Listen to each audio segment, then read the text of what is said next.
Kia ora, ngā mihi nui kia koutou. As part of our Better Start National Science Challenge, we engaged in co-constructing with communities an evidence-based early literacy approach.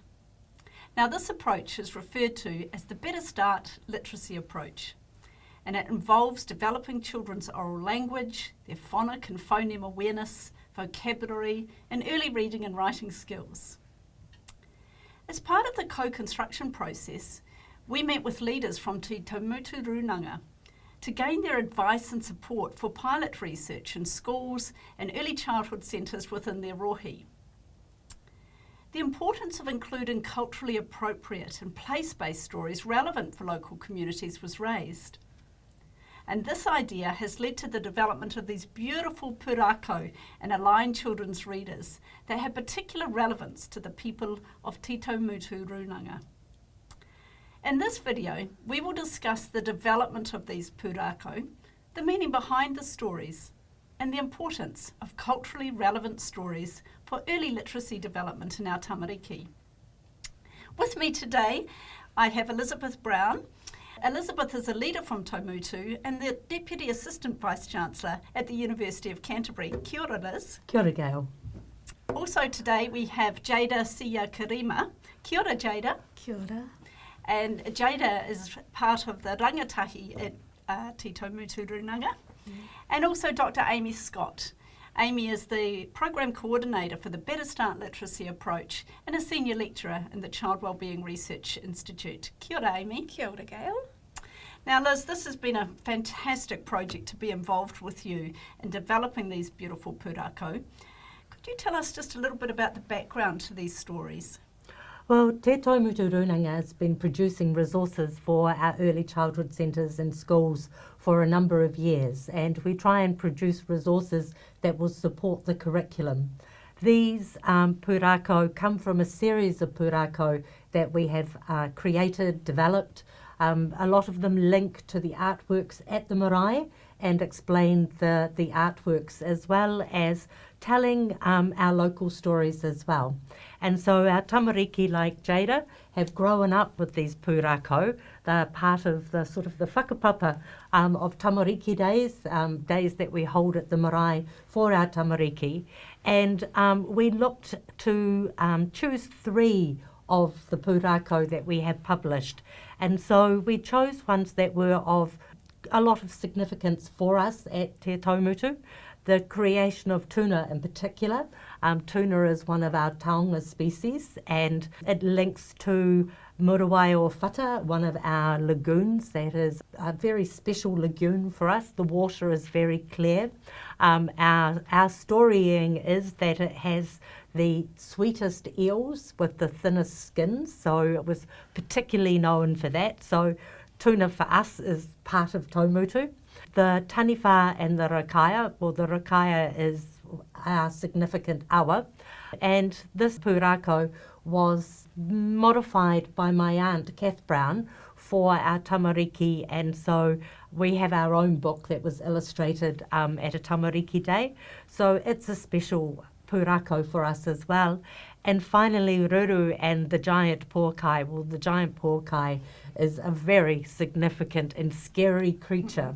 And so it seemed yet another one that lent itself to being a really good resource for use within the early childhood centres and schools.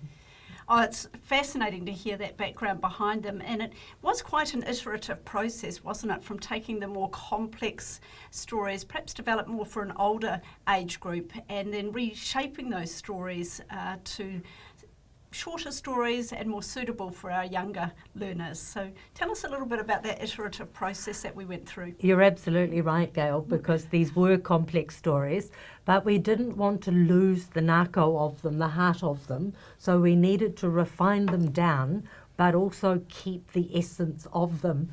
Also, at least one of them was a little bit raunchy, so we needed to remove that to make it suitable for use in schools as well. And so that was all part of the thinking that had to go on around deciding on these 3 and then narrowing it down to make them suitable for the age group. And then we needed to illustrate them. And whilst we've got some senior artists within Ngāi Hiki Hiki, we decided it was a really good opportunity for our rangatahi to come to the fore. So we put out a pānui asking for expressions of interest of whom might like to be illustrators, artists and budding artists. And we got one of our budding artists here with us today, Jada, who was one of our 2 rangatahi that were selected to work on the project. And we knew that Jada had talent because Jada has been coming to Tamariki Days since she was a tiny tot. So she's well familiar with our pūrākau, but we've also seen her amazing art talent come through over the years as well. So Jada, how did you go about this project and who did you work with? I got the chance to work with Lisa Umua and Olivia Knighton, and we got the chance to create a storyline for the books which had a different perspective using colours and different patterns. Was it a long process or did it just happen over a weekend? How did you lead into it?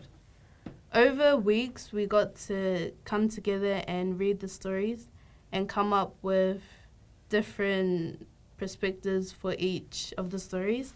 And then over a weekend, we got together and got to create and illustrate the stories. So one of the things I love about these books is they've all got their own flavour or feel to them. So can you tell us a little bit about how you divided up the books and how they came to be such unique pieces of work? We met up over the weeks and created a storyline to think of the right perspectives and the right pictures for each book. Mm-hmm. And what part did Lisa play in helping you to map out these storylines? Lisa guided us to use different colours and patterns and different art mediums. Mm-hmm. We got to use some digital art and as well as painting and collage, which was good. Yeah, no, I love the way that the mixed media comes through. And where did you do all this work? Was it at your house or did you find some other place that was helpful? We spent the weekend at the marae and we got to complete all the books during that time. Mm-hmm. So was it full on at the marae? Was Lisa a hard taskmaster and did she make you work from morning to night and into the night, or did you get some time off as well? Yes, we got to, it was early mornings, late nights, and it was good to use all that time to have a good finished product, which we were proud of. Mm. Well, congratulations, Jada. The tamariki that have been already using these stories absolutely love the illustrations. I mean, they really make the pūrākau come to life, the beautiful colours. So incredibly well done to you and your team. And the illustrations, of course, are a really important aspect of engagement for young tamariki as they're listening to the stories. And with the development of these pūrākau, we are encouraging the early childhood centres and the schools within Taumutu Rohi to really use these as part of their quality story engagement with children. Amy, would you like to tell us about why it's important to use quality children's storybooks to develop oral narrative and oral language skills? Now, we use quality children's books as a core part of the teaching in the Better Start Literacy approach, and we encourage teachers to share these stories with their students over a week, use them as a resource for systematic elaboration of interesting words, practicing story retell, and also building on children's listening comprehension skills. Now, we recommend a wide range of different quality children's books for this activity. Many include New Zealand themes, Te Ao Māori, Mātauranga Māori and Te Reo Māori. But despite this, there's still a really huge gap in the market for books that connect our tamariki Māori to their place. And we want to be able to provide teaching resources that can build the status and the mana of Te Reo Māori and connect learners to their own place. So the beautiful thing about these puka puka is that firstly they're resources that have already been developed for our kaiako who are so incredibly busy already in their classrooms. But they're Taumutu stories that Taumutu children can use within their classroom contexts, but they're also being used in places that are practicing, evidence-based best practice for supporting early literacy development. So we're really thrilled to have them out there at our schools. Yes, and the importance of culturally relevant stories is just really something that we emphasise within the Better Start Literacy approach to engage all of our learners. But Liz, would you like to talk from your perspective around why we should be thinking about culturally relevant stories for our tamariki? It's really important for our tamariki within our early childhood centres and schools that they understand the place where they live. And so with the creation of these stories, it really connects them to the geography, to the land, to the sea, to the whole environment. And so that's crucially important. One thing I do need to point out is, though, they are the Taumutu version of the stories, and so there will be other versions of the stories out there, but we like it, the fact that this is the Taumutu version, and so we always say, this is Taumutu's version, you'll find others, but this is our special version of it. And it's just a way of really building up the curriculum so that it is that local place-based, which is so crucial for people to understand where they actually live and the environment that they're in. Well, thank you. It's been a fantastic partnership, and we're very proud of these beautiful pūrākau that now our early childhood kaiako and our teachers in schools can really use to engage children and getting off to a great start with their literacy. So we hope you enjoy these pūrākau and have enjoyed listening to a little bit about their background and their development. Ngā mihi nui ki a koutou.